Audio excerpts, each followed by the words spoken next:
Let me start off by saying that this will have some spoilers in it. Now, getting to the movie.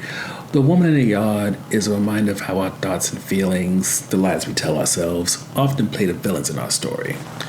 And to summarize the film, Ramona, her husband David, and their two kids, Taylor and Annie, they left Bishop, Georgia to live on a farm in a very rural area. When we're introduced to Ramona, David is gone. He's dead. Her leg is healing from a car accident, and unfortunately the electricity is out.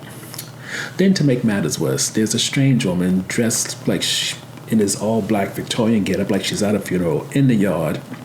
And while Ramona tries to handle the situation on her own, Taylor's at that age when he's starting to smell himself, tries to assert himself as the man of the house, and this does nothing for Annie, who's frightened by both her mom being injured and trying to handle this, her brother starting to do something, getting her mom angry, and her being this little kid who's stuck between these two, trying to be the least amount of aggravating, yet still every now and again kind of making one or the other peeved off to the point where you can imagine her eventually peeing herself.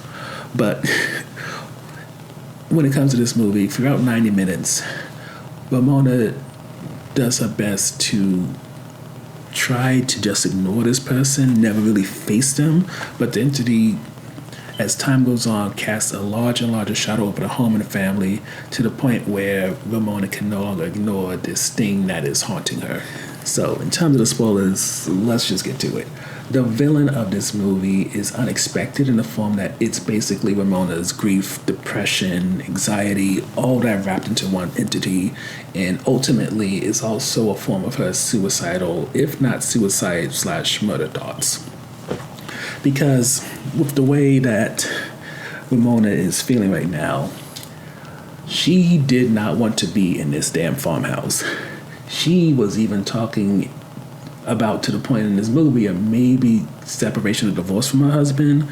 So her accidentally killing him in a car crash, you can see that did something to her. Because throughout the movie, you see her talking about him lovingly, speaking about building up this house, making it into a home where the kids love it, she loves it.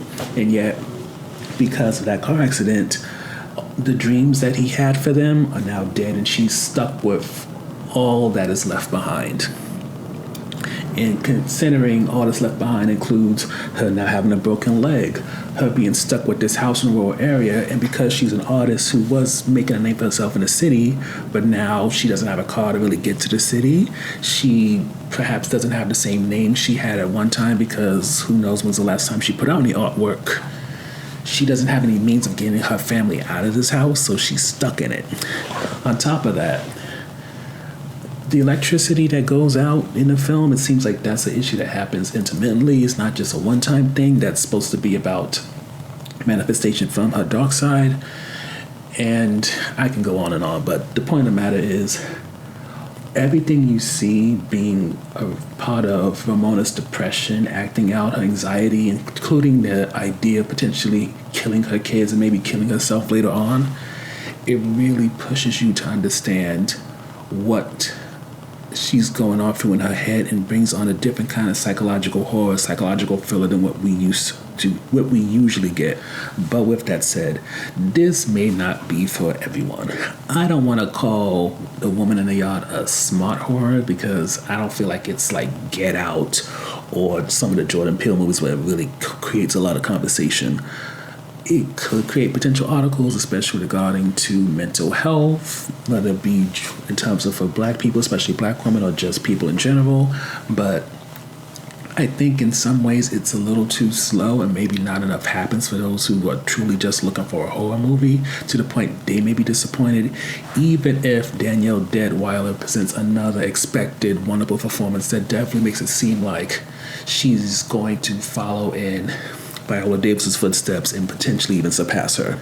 But overall, when it comes to The Woman in the Yard, I feel like it's worth seeing, but at the same time, I also recognize for a lot of people, they'll probably have a mixed reaction when they go see this, especially if this doesn't really align well with the fact that it doesn't match up with what it was advertised too much.